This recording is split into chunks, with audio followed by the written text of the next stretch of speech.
jinsi ya kukuwa na uhusiano na Mungu. Nataka kukuambia saa hii jinsi unaweza uhusiano na Mungu. Na unitege sikio mpendwa. Unitege sikio saa hii. Mimi nitasema machache tu, lakini nataka unitege sikio. Tunasoma kitabu cha Mathayo sura 7 na mstari yake 21 hadi 23. Sura 7 21 na mstari ya 23. Alafu ataruka nasoma 25. Wengine msomi atatutafutia kitabu cha Luka sura 13 23 tukisema 24. Au wasomi sasa wakaribie. Karibia msomi. Amen. Umurongo wa 21 aravuga ngo umuntu wese umbwira ati mwami mwami, mtu yote asemaye Bwana Bwana, siwe uzinjira mu bwami, si yeye ataingia ndani ya ufalme wa mbingu, keretse ukora ibyo data umwe, bali yule ambaye amefanya mapenzi ya Mungu. Amen. Amen. Soma tena 24. Inasema aravuga ngo nuko umuntu wese, mtu yote umva ayo magambo yanjye, mwenye atasikia hayo maneno akayakomeza akayashika, azaba nk'umunyabwenge, atakuwa kama msujaa, na atakuwa kama amejenga nyumba yake kwenye mwamba. Mvua ikinyesha maji yanaweza kuwa mengi, hata mpepo unaweza kuwa, yote inaweza kupiga kwa hiyo nyumba, lakini haiwezi anguka, maana inajenga kwenye mwamba. Mungu akubariki. Kitabu cha Luka sura 13 mstari ya 23 na mstari ya 24. Somi tena, karibie kamera some.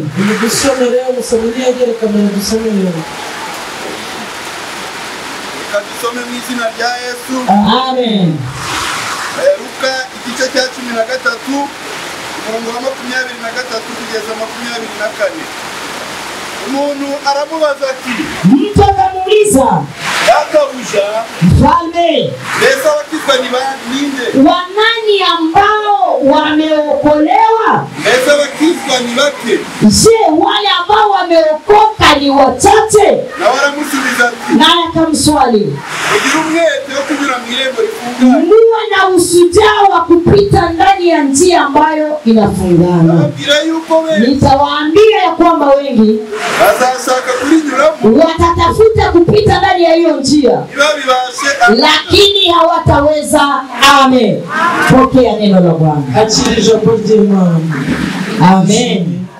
Anatupa furaha duni Baba tuongoza, atuongoza kwa neema na anatushibisha. Tazama yuko pamoja nasi.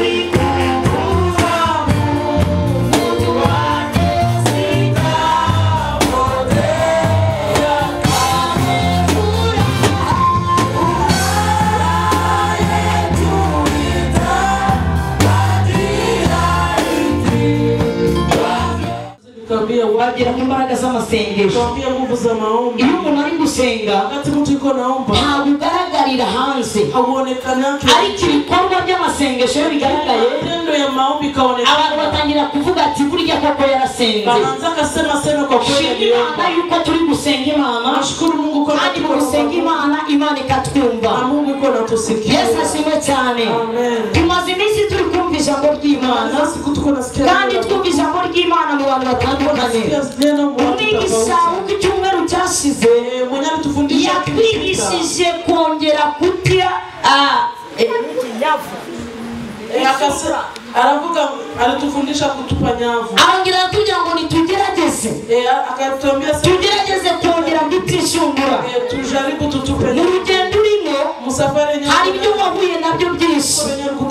Wahuye n'uburwayi, urifuza biranga, wahuye n'ibikomere, wahuye n'ubucuruzi biranga, ariko arongera aratubwira ngo bene data, igihe cyo kugerageza, igihe cyo kugerageza kongera kutishungura kugira ngo tubone ubwiza bw'imbaraga z'Imana. Nubwo abantu batajya bumva cyangwa ngo bumve ijambo ry'Imana, ariko iryo jambo ryaranyubatse. Ushobora kuba barakufiyanse ibintu bikanga, fiyanse yawe ikaba igakomera, yewe ukatangira no kwiramanta, ariko aratubwira ngo haracyari ibyiringiro. Ubushize umwigisha wa kabiri nawe yaratubwiye, aratubwira ngo kuvanga umutungo na Kristo. Reka mbabwire bene data, iyo umuntu ataramenya yuko yavanze umutungo na Kristo, agenda uko ashaka. Kuko Pawulo yaravuze ngo ntabwo tukiri abacu, ngo ahubwo turari Imana. Ubwo turari Imana rero birasaba ngo tuyobore n'umwuka w'Imana. Yavuga ko iyo umuntu adafite umwuka w'Imana ntabwo ashobora kumenya kwigenzura. Rero reka mbabwire bene data, twavanze umutungo na Kristo, tugomba kujya twimenya, tukamenya tukagenzura ibikorwa byacu, tukigenzura no mu Kristo bwacu. Imana ishimwe cyane. Naririmbye umuririmbyi rero, uyu muririmbyi arangiye ngo ijuru tuzongera kubona abanzi bacu, ntituzabona ibyago, ntituzabona amakuba, ntituzabona uburwayi, ntituzabona ibyo ngibyo ibibazo imitima yacu, inzara iri kutugeraho muri iyi minsi, inkuru z'icyamugongo turi kubara hirya no hino, tuzongera kuzibona. Ariko dusomye ijambo ry'Imana, ijambo ry'Imana mu gitabo cya Matayo, ibice 7 no ku murongo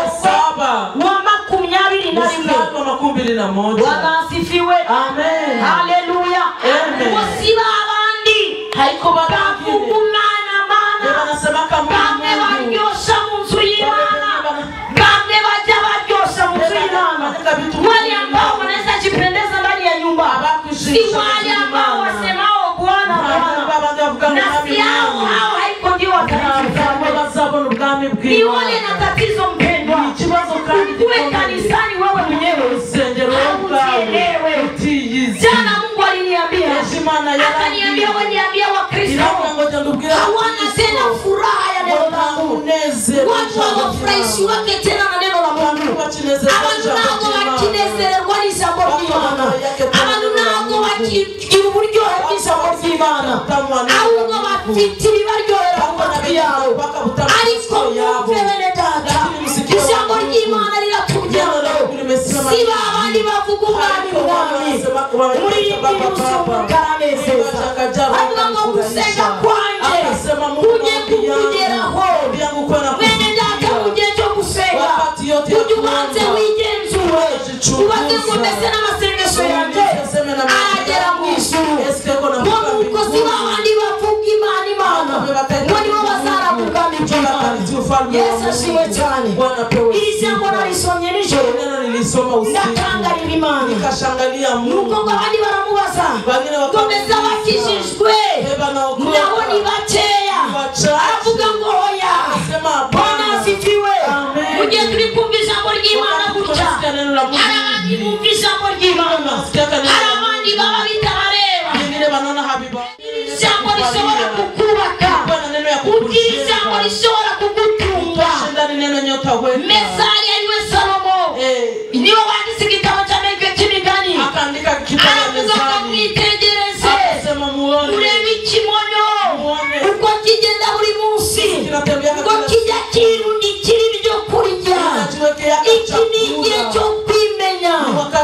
iki ni igihe cyo kwigenzura, iki ni igihe cyo kugenzura umutima wawe. Bene data, mu gihe cyose cy'ubusabane n'Imana umuntu ajya yimenya. Wanasifiwe. Niba uri gukorera Imana ukaba uri umuririmbyi, korera Imana n'umwete. Niba uri umuvugabutumwa ikorane umwete.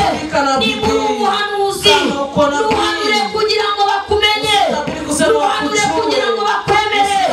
Kuko muri iyi minsi twamaze kumenya yuko abantu bifuza kugira ngo bemerwe n'abantu, ariko ntabwo bifuza kwemerwa n'Imana. Ariko reka mbabwire bakozi b'Imana, bakirisitu baganishiyo, iki ni igihe cyo kongera gushaka Imana. Iki ni igihe cyo kongera gushaka ubusabane n'Imana. Iki ni igihe cyo kongera kubyinjiramo. Iki ni igihe cyo kongera gukizwa, ukakizwa, ukagera munsi y'umusaraba. Umuririmbyi yuzuye umwuka avuga ngo munsi y'umusaraba. Reka mbabwire bene data, hari abantu bafashe umusaraba, kandi hari igihe ushobora gufata umusaraba mu kanya gatoya ukawureka. Mu kanya gatoya ukawureka. Hari abantu baba mu rusengero kanga stari, wanakuwa tu sawa star, akinjira anaingia mbese babone ko yinjiye, baone tu kama aliingia, abandi bakaba mu rusengero anakuwa mkanisa, babone ko basohotse. baone tu kama wametoka. Igihe cyo kwigenzura, wakati ya kujichukua funga, kandi harabifuza kugira ngo bayicemo, anataka kama ariko ngo ntibizashoboka. Wari kwinzira y'igihenomo, n'inzira nyabagendwa. Reka mbabwire bene data, urugendo urimo, ese ni wowe rugendo wafashe? Ye nawe Imana iramutse ivuze aka kanya, Imana iramutse ivuze, ese amagambo urimo yatuma Siyoni, ese kubesha urimo yatuma Siyoni, ese kubesherana abandi yatuma Siyoni, ese ubujura bwawe bwatumye Siyoni, ese ubutinganyi bwawe bwatumye Siyoni. Igenzure mwene data, jichunguze ndugu. iki ni igihe cyo kwigenzura. Wakati ya kujichunguza. Amagare menshi, amagare arahari, amagare arahari, amagare arahari, kandi amagare arahari. Reka mbabwire bene data, Imana yambwiye nijoro, murere Imana igiye kubereka imbaraga zawe, ngo kandi iraca kuri nkajya mbona mbona ku muryango, ndetse ku buri muntu, kwa kila mtu. Yesu ashimwe. Amen. Amen. Amen. Mwebwe muza mu nzu y'Imana, Yewe mnakiweka mkanisa, mukabona yuko ijambo ry'Imana ntabwo bibareba, kama neno la Mungu mukareba ko ibintu byose bikoreketse mu nzu y'Imana, vyote vinakuwa mkanisa, ntabwo bibareba. Abandi baza bakaza ngaho wengine wanakuwa babaye nasi mu nzu y'Imana, ntabwo bakizangwa n'ijambo ry'Imana. Ariko reka mbabwire bene data, Imana igiye kugucaho, kandi Imana irakwiyereka. natakuonekania. Umunsi umwe Wakati moja Musa ngo abwira Imana, Musa akaambia Mungu, abwira Imana ngo Mana, Mungu, nashaka kubona mu maso hawe. nataka nione usoni macho pako. Natangajwe n'Imana. Nimeshangalia Mungu, Ngira Imana ko mu maso yawe nta bantu bahabona. mbona usoni kwako kuna Kubera iki ninapoona. ushaka guca kuri muntu? Jua nini nataka pita kwa kila Iki ni igihe mtu. cyo kwitondera bene data. Wakati ya kwenda Iki ni igihe cyo kwitondera. wakati ya Iki ni igihe cyo kwitondera. wakati ya kutembea Iki ni igihe cyo kwitondera. wakati ya Ijambo ry'Imana ryatubwiye ngo la Mungu limetuambia. bazabwira Imana ngo twarahanuye, Akasema ni ngo tumetabiri. twahanuye mu izina ryawe, ariko Kristo ngo azababwira ngo mwumve imbere mwa nkozi z'ibibi. Hapana kuteua. Mungu anakuja kupepeta. Yes. Amen. Amen. Imani za kugosora. Mungu anakia kupepeta. Kandi ragosora bene data. Na atapepeta hakika. Amen. Amen. Muririmbyi Imani za kugosora. Basi Mungu anakia kupepeta. Mukristo Imani za kugosora. Mungu anakia kupepeta. Mukozi w'Imana. Mtumishi wa Mungu. Imani za kugosora. Mungu anakia kupepeta. Mani yarabwiye ngo hari abantu Mungu akaniambia basigaye bahagarara imbere y'abandi kugira ngo bemeze abandi. Iki gihe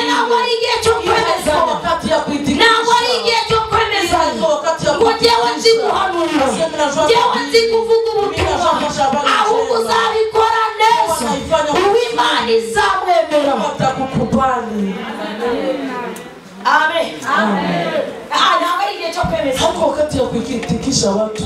Nushaka kwemeza. Ukapenda itikisha watu. Saje muri Kongo. Ingia Kongo. Bali ya bene watu wa Kongomani. Wale wandugu wetu wa Kongomani. Ulienda wewe. Na waitika. Bwana sifiwe. Amen. Ashobora kukwemeza mu magambo. Anaweza kuitikisha mu maneno. Kushira no mu rusikio. Anakutia na anakuweka. Anakusanga. Unaona anakufanya sawa. Anakutosha na mifupa yote. Wawe bureti. Anakufanya bidii. Akawakwemesha. Anakuitikisha. Tokopeta bango. Bwana sifiwe. Amen. Nawapenda sana. Nawapenda sana. Bwana sifiwe. Amen. Alikichiji hene dati. Lakini wakati na kwani igihe cyo kwemezanya haiko wakati wa kuitikisha. Ni igihe cyo gushaka Imana. Ni wakati ni igihe cy'ubusabane n'Imana. Wakati wa uhusiano. Mureke dushake Imana. Mureke tujye ku soko. Mureke twongere twisuzume. Muri wa 38 aravuga ngo mvuguta ucure ingamba zivemo ngo maze umenyure igikoresho cyiza. Ikibazo ntabwo dushaka kuvugutwa n'Imana, turashaka umugisha. Pastere Baraka ariko reka mubwire pastere byiza wamukuri yuko hakiri ibyiringiro yuko akongera kujugunya incundura Imana ikagaragara. Byiza wamukuri yuko twavanze umutungo na Kristo, yuko twavanze umutungo na Kristo ntabwo tugira abacu, yuko twavanze umutungo na Kristo bivuga ngo ntabwo dufashe umusaraba. Ntabwo dufashe umusaraba, hatukamata msalaba. Ababyeyi murimo muranyumva? Bazazi mko nanisikia? Abantu bafashe umusaraba. Watu wamekamata msalaba. Murekure umusaraba. Mwachilie msalaba. Ndabacanganyikishije. Nimewachanganyikisha. Iyo umuntu yafashe umusaraba, mtu anakamata msalaba. Bwana asifiwe. Amen. Iyo umuntu yafashe umusaraba, mtu anakamata msalaba. pastor yamusitaraho. Pastor anamkwali yako. Akamjira mgongo ya kwanza. Anamwambia chini. Anatia Yesu chini. Muoneshe kama. Ndakweleka yuko Jose bishoboka. Binawezekana pastor. Birashoboka pastor. Preciosa mu rusenge. Preciosa. Ukabona rwose. Unabaona baje mu nzu y'Imana. Baba indera y'Imana. Ariko ni preciosa mu rusenge. Begera igicaniro cy'Imana. Ariko ngabo ni preciosa. Bariho kugira ngo basitaza abantu. Reka mubwire mwene data. Nimbura umudiyakoni. Kora umurimo wawe neza. Kuko hari ibyo uzabarizwa hariya. Nimbura umuririmbyi. Ririmba ntutwemeze. Ahubwo uririmbe kubw'icyubahiro cy'Imana tugaragara. Nimbura umunyamasengesho. Senga. Uribana ngo naziriya ntambara. Nazo ntiziceceke. Ariko ntushake ngo abantu bakumenye. Nimbura umuvugabutumwa. Umva ubutumwa bwiza bw'Imana. Ariko nuturinda kutuambia maneno. Bwana asifiwe. Amen. Amen. Amen. Iki ni igihe cyo gusabana n'Imana. Wakati wa uhusiano na Mungu. Iki ni igihe cyo gusabana n'Imana. Wakati wa uhusiano na Mungu. Muri byose ukaravuga ngo umbe kukwegera. Abantu ntabwo bakiseka kwegera Imana. Baraseka kwegera ibitangaza by'Imana. Tujye mu materaniro. Kuko uyu munsi Imana iri buvuge. Ariko ntabwo bashaka ijambo. Reka twikomeze ku ijambo. Reka tube munsi. Yahuye na byiringiro, yahuye na gahinda gasanze, yahuye n'isayo, yahuye n'ibyo byose, ariko akomeza kwiringira. Yiringira imbaraga z'Imana. Mana ube kukwegera, ube kwiringira imbaraga zawe, kandi nitwiringira imbaraga z'Imana tuzabona gukomera kw'Imana. Mureke kwiringira ibidafite umumaro, mureke kwiringira ibibazo mufite, mureke kwiringira abo banzi banyu. Reka mbabwire bene data, haleluya. Jambo ry'Imana tugira ngo nitukore ibyo gukiranuka, Imana izaturinda kandi izakomeza mu mpanga zacu, ngo maze hamere nk'isara bwayo, umurozi ntazaguka. Amen.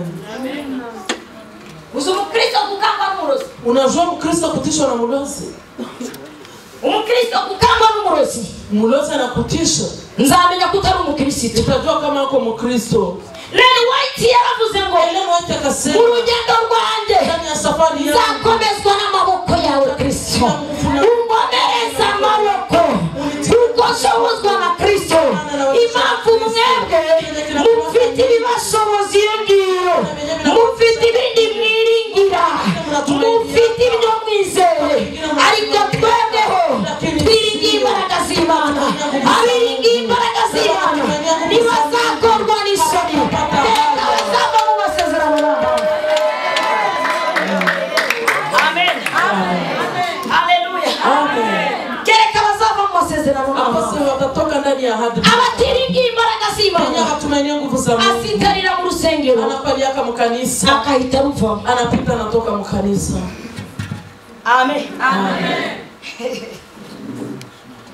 Ese yo muri mukucuruza Samuko anachuruza cyangwa yo muri mungo zanyu wala samuko kwenu ku manyumba zenu. umugabo wawe yakusita, Wanako sana kukwaza. umugore wawe yakusita, Watoto wako anakukwaza. kutajya uruva. Mbona hutokaki?